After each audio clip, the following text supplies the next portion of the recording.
Nevera je prišla v Ljubljano. To je, dajmo reči, da če ful ne pretiravamo, pa je še vedno big deal.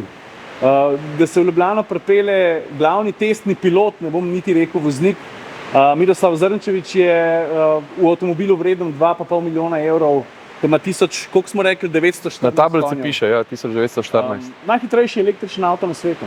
Glede na to, da je to edini avto namenjen predstavitvam in demo vožnjam, potuje po celem svetu in ga je težko dobiti v nekem trenutku na tej točki v Ljubljani. Zaradi tega je malo trajal, ampak sama odločitev se je pa že zelo zgodaj zgodila. Ne?